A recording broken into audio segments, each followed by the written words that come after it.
So lately the Camry hasn't been properly idling. It's been a little bit rough, and in the mornings I've had to actually put the throttle down while I've started the car because it stalls out. Now this could be simply because of carbon buildup against the throttle body, which is easily cleanable, and that's what we're going to do in today's video. We're going to fix the idling issue with my Camry. So the throttle body gets dirty because what happens is there's pressure inside the crankcase, and this is because when the pistons come up they create pressure, and that pressure has to escape somewhere. So what they do is they put a valve on top of the rocker covers, which then opens up and then squirts all the pressure out, and then goes back into the system and gets combusted again. Now with the pressure also some oil vapors come out and some unburnt fuel, and what that does is it goes up against the throttle body and pretty much makes your car idle rough. So all we're going to be doing is taking the air intake off and cleaning just the throttle body to get rid of all the contaminants, and we do this by using this throttle body cleaner specifically made for this job. So this is actually preventable by installing an oil catch can,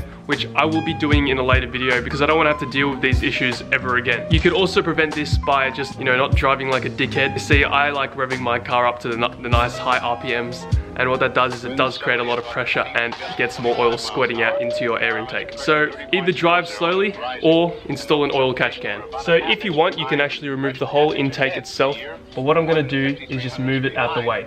So in order to do that, I've got a 10mm bolt which will go around the clamp just located right here, and that'll allow us to move the whole thing out the way. I'm actually going to be removing this bolt here because this plastic shroud covering the air filter is just in the way as well.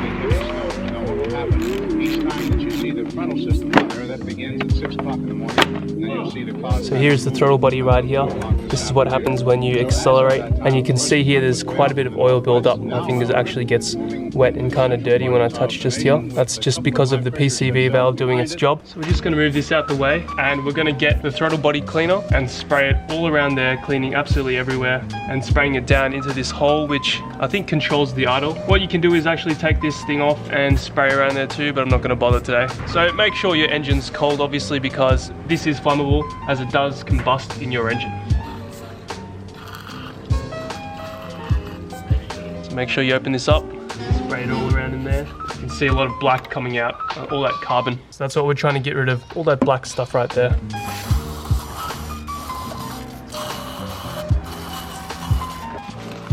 So once you're done, make sure you get a very clean microfiber and make sure nothing comes off into there, because then it will go directly into your engine.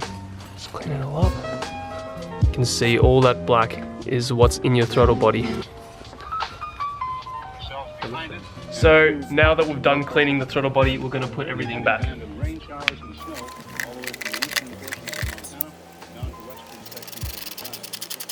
So what you can do is wait for the fluid to dry and then try to start your car, or you could just try starting it, but it's going to have a very rough time starting because of all that fluid being there. And don't worry too much if there is white smoke coming out the back. That's just the cleaner working its way through. I'm just going to start it now and show you what happens when you try to start it immediately.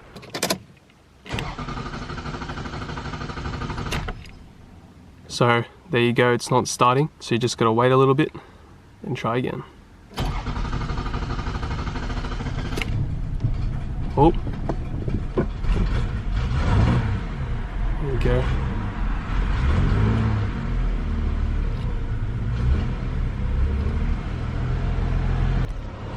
Oh.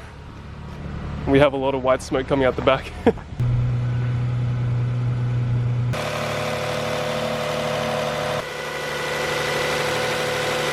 Alright, so as you saw, everything started pretty seamlessly. If you're having trouble starting the car, make sure you don't keep the starter motor cranking because you will drain your battery. If you're having problems, just start it, wait a little bit, stop, start it, wait a little bit, stop, and eventually it will start. Or just wait for it to dry, as easy as that.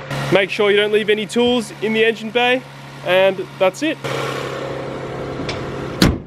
So if you guys are having any issues with the Camry, please make sure you put them down in the comments below. Also, please put anything that you want me to do in future videos to do with the Camry in the comments as well, because I will consider them. Because at the moment I am mainly focusing on the MR2 because I have a lot more that I can do with the MR2, whereas with the Camry I've done quite a bit already, as you can tell. So let me know. Anyway, see you later.